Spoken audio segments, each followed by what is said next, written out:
मतदान हे सर्वत्रच वाढलेलं आहे आणि ते विशेषतः वाढलं हे महिलांचं मदत वाढलेलं आहे.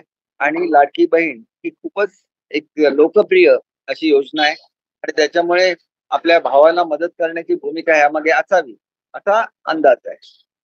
भाई भाई माझा एक प्रश्न या आहे भाई ठिकाणी एक भाई सरकार स्थापनेमध्ये मनसेची भूमिका ही निर्णायक असेल असे तुम्हाला वाटतं का? मनसेची भूमिका निर्णायक असेल सरकार स्थापनेमध्ये असं तुम्हाला वाटतं का? बघा, सरकार आमचं क्लिअर कट स्वतःच्या ह्याच्यावर आणि जे जे पक्ष आम्हाला पाठिंबा देतील, त्याने लोकसभेमध्ये आम्हाला पाठिंबा दिलेला होता आणि त्याच्यामुळे यावेळेला सुद्धा हा पाठिंबा राहील अशी अपेक्षा करायला काही हरकत नाही. शेवटी रिझल्ट एकदा बाहेर आले चित्र स्पष्ट होईल आणि एक समविचारी शेवटी पक्ष आहेत, त्याच्यामुळे हे सहकार्य राहील अशी आम्ही अपेक्षा करतो.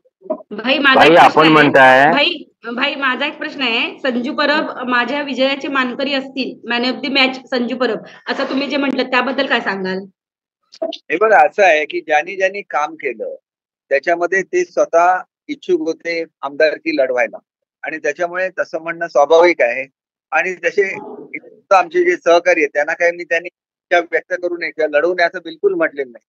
त्यांनी खूप मेहनत करताना मी बघितली, माझ्या समोर अगोदर आले, त्याच्यामुळे नॅचरली मी त्यांना प्रोत्साहन देण्याच्या दृष्टीने असं म्हटलेलं आहे. आणि मी आता तर माझी अगोदरच जाहीर केलेलं आहे की याच्यानंतर मी विधानसभेची निवडणूक लढवणार नाही.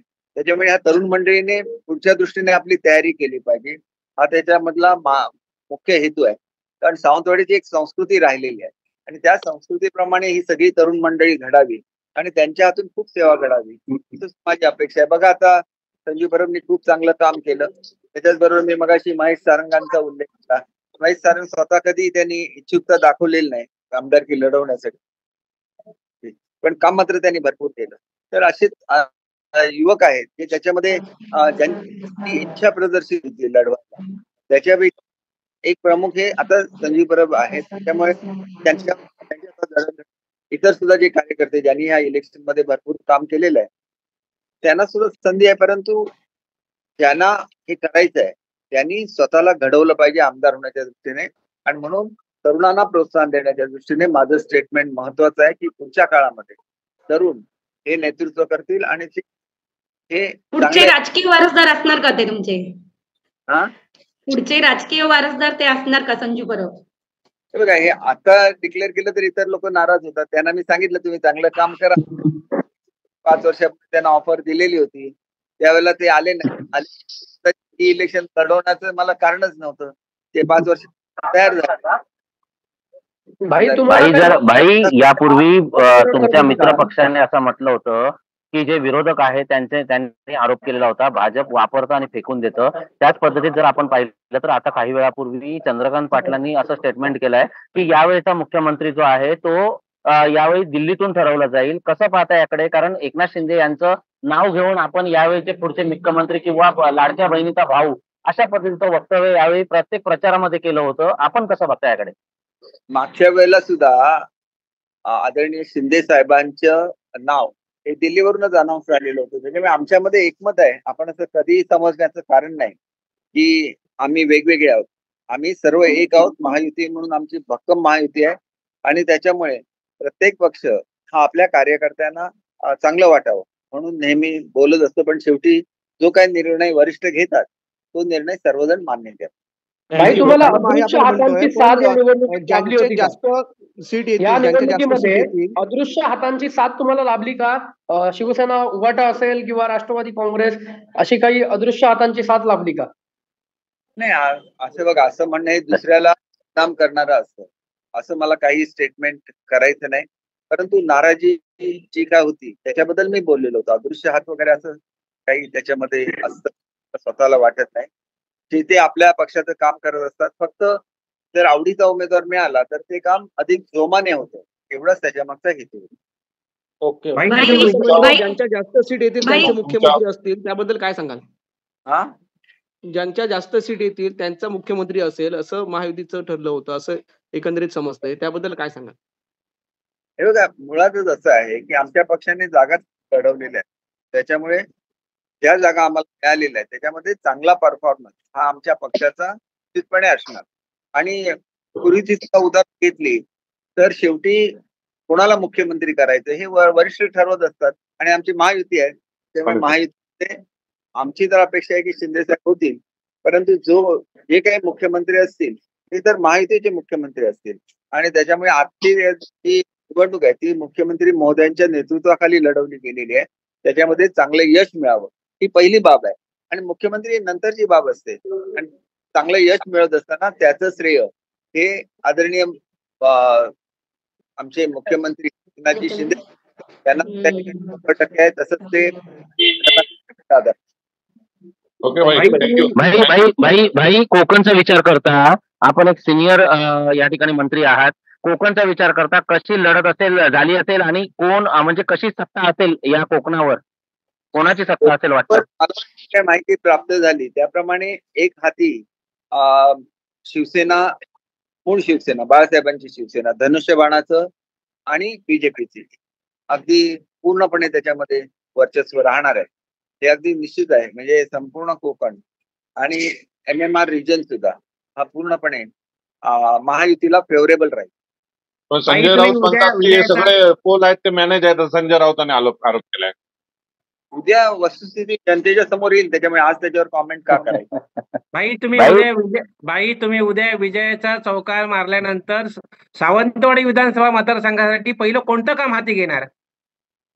मूळ जी कामं मी मंजूर केलेली आहेत आणि काही कारणामुळे त्याचं इम्प्लिमेंटेशन होऊ शकलं नाही. सर्वात महत्वाचं आहे बेरोजगारी आणि आरोग्याचा प्रश्न, यावर पहिलं काय करणार? हे दोन्ही माझ्या प्रायोरिटीज राहतील. त्याच्यामध्ये मल्टी स्पेशालिटी हॉस्पिटल आहे, त्याच्यानंतर जे नवीन आपलं मेडिकल कॉलेज झालंय आणि काही मेडिकल कॉलेजेस आहेत त्यांनी आपल्या हॉस्पिटल्सशी टायअप केलेलं आहे.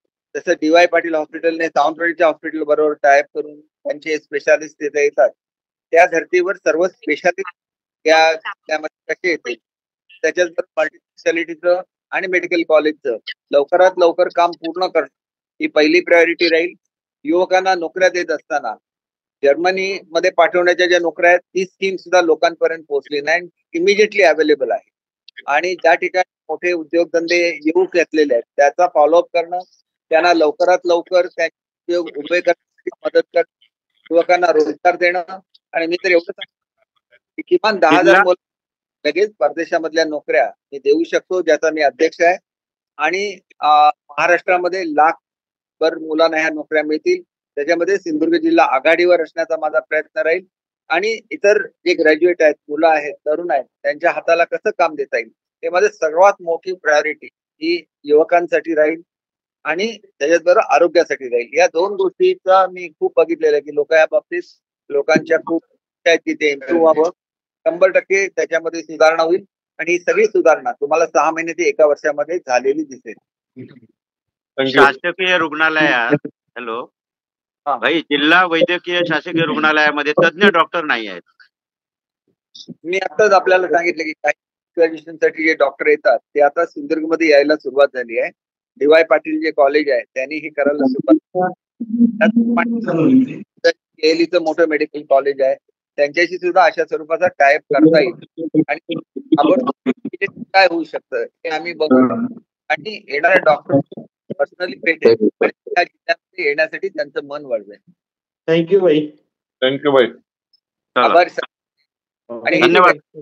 राहिली होती शुभेच्छा भाई तुम्हाला. भाई शुभेच्छा उद्याच्या शुभेच्छा तुम्हाला.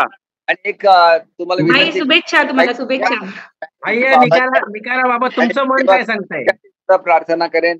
आणि ही जी काही नावं राहिलेली होती विशेषतः आमचे प्रभाकर सावंत जी आहेत, पालकमंत्री सारंग आहे, तर या सगळ्यांचीच नावं आपण त्याच्यामध्ये विशेषतः सरपंच, उपसरपंच, ग्रामपंचायत सदस्य आणि सगळे पदाधिकारी, मंडल अध्यक्ष असतील, आमचे विभाग प्रमुख असतील, शाखा प्रमुख असतील, सगळ्यांचाच म्हणजे आमच्या दोन्ही पक्षाचा आणि त्याच्याद्वारे राष्ट्रवादी आणि RPI सगळ्यांचा आणि सगळ्या संघटनांचे सुद्धा आभार मानतो अशी नम्र विनंती आहे. तुम्ही मतदान केंद्रावर किती वाजता येणार भाई? मी युजली लेट येतो, तसं मी 10, 11, 12च्या दरम्यान येतो. आणि शेवटचा प्रश्न आहे, उद्याच्या निकालाबाबत तुमचं मन काय सांगतंय? काय उद्याच्या निकालाबाबत तुमचं मन काय सांगतंय? माझं मन सांगतंय की देवाची कृपा आहे, आपल्या सगळ्यांचे आशीर्वाद आहेत आणि त्याच्यामुळे कुठल्याही परिस्थितीत अगदी अंतिम विजय हा माझा असणार आहे 100%, याची मला खात्री आहे. भाई आकडेवारी निसट्ट विजय होऊ शकतो का? आकडेवारी सांगत नाही पण निसट्ट विजय होईल असं वाटतंय का? मग काय म्हणता? आकडेवारी विजयाची आपण सांगत नाही आहात, पण निसट्ट विजय होईल की काटेकी टक्कर आहे? पण एक आकडेवारी महत्वाची नसते. आपल्याला सांगतो, 1 मताने जरी विजयी झाला तरी तो विजयी झाला, 1,00,000 मताने विजयी झाला तरी विजयी झाला. विजयी होणं महत्वाचं असतं. त्याच्यामुळे निवडणूक प्रत्येक पक्ष हा अगदी निकराने लढवत असतो आणि त्याच्यामुळे आपण असं म्हणणं की एकतर्फी निवडणूक होईल असं म्हणणं चुकीचं असतं. चांगल्यापैकी संघर्ष मतदारसंघामध्ये झालेला आहे, पण अंतिम विजय हा माझा निश्चितपणे होईल याची मला खात्री वाटते, कारण मी चांगल्या प्रवृत्तीचं प्रतीक आहे आणि एक देवाचा भक्त आहे, ज्याच्यावर नेहमीच देवाची कृपा राहिलेली आहे. आपल्या संस्कृती, भारतीय संस्कृतीत अध्यात्माबद्दल सांगते आणि त्याच्यामुळे मला जे जे संकेत मिळतात त्याप्रमाणे विजय निश्चित होईल याची भाई यावेळी विधानसभा शेवटचा माझा एकच प्रश्न आहे. सिंधुदुर्ग जिल्ह्यातील 3ही मतदारसंघाकडे तुम्ही कसं काय पाहता निकालाबाबत? भाई माझा शेवटचा एक प्रश्न आहे. हॅलो, बोला. भाई शेवटचा प्रश्न आहे. या आपल्या सिंधुदुर्ग तिन्ही विधानसभा मतदारसंघात आरोप प्रत्यारोप झाले, मात्र निवडणूक प्रक्रिया पूर्णपणे शांततेत पार पडली. कुठे दहशतवाद किंवा अन्य कोणत्याही बाबी घडल्या नाही. याचं श्रेय आपण कोणाला देता? याचं श्रेय सिंधुदुर्गच्या जनतेला देतो आणि सर्व राजकीय पक्षांना देतो, ज्यांनी संयमाने ही निवडणूक लढवली. त्यांना सर्वांना मी याचं श्रेय देतो. भाई एकच माझा प्रश्न आहे. सिंधुदुर्ग जिल्ह्यातील 3ही मतदारसंघाचे उद्या निकाल जाहीर होणार आहे. या 3ही मतदारसंघाकडे तुम्ही कसं काय पाहता? म्हणजे विजय आमचा होणार आहे. त्याच्यामध्ये नितेश राणे हे पूर्वी सुद्धा आमदार राहिलेले आहेत, ते निवडून येतील. निलेशजी खासदार राहिलेले होते आणि चांगलं असं बहुमत हे मागच्या लोकसभेच्या निवडणुकीमध्ये त्या मतदारसंघामध्ये मिळालेलं आहे आणि तसंच बहुमत हे सावंतवाडी मतदारसंघात सुद्धा मिळालेलं आहे. आणि राणे साहेबांना तर प्रेम करणारे अनेक कार्यकर्ते, पालकमंत्र्यांवर प्रेम करणारे आहेत, माझ्यावर प्रेम करणारे आहेत आणि त्याच्यामुळे मला असं वाटतं की चांगला निर्णय, चांगला रिझल्ट हा मला 100% मिळेल. मला थोडासा वेळ कमी मिळाला कोऑर्डिनेशनमुळे, परंतु याचा परिणाम मताधिक्यावर होणार अशी माझी ईश्वरचरणी प्रार्थना आहे. त्यांनी तुमचा सन्मान केला होता. त्यावेळेस त्यांनी बोलून दाखवलं होतं की कोल्हापूरमधून हत्तीवरून आपली मिरवणूक ते काढणार उत्सुक आहेत. निकालानंतर हत्तीवरून मिरवणूक जर आमच्या सर्व शिक्षक बांधवांनी काढली तर आपली इच्छा असेल ना आमच्याकडे यायची कोल्हापूरला? बघा, मी कोल्हापुरात आता तर मी इथून नसुबाच्या वाडीहून कोल्हापुरात जाणार आहे महालक्ष्मीच्या दर्शनात. महालक्ष्मी जेवढी काही करता येईल ती मी माझ्या त्या ठिकाणच्या पालकमंत्रीच्या काळात केलेली आणि कोल्हापूरला तर 2 ज्या गाद्या आहेत त्यापैकी एक गादी साताऱ्याला आहे छत्रपतींची आणि दुसरी कोल्हापूरला आहे. आमच्यासारखे कार्यकर्ते हे छत्रपती शिवाजी महाराजांचा सन्मान करतात, ते तेवढाच सन्मान छत्रपतींच्या कुटुंबियांचा करतात आणि त्याच्यामुळे कोल्हापुरात जायला आवडेल, परंतु काय हत्तीवर मिरवणूक काढण्या एवढं मी मोठा नाही. मला असं वाटतं की त्यांच्या प्रेमाचा आदर म्हणून, त्यांच्या भावनांचा आदर म्हणून 100% मी जाईन. अगोदर मला विजयी होऊ द्या आणि त्याच्यासाठी आपण सर्वांनी प्रार्थना करावी.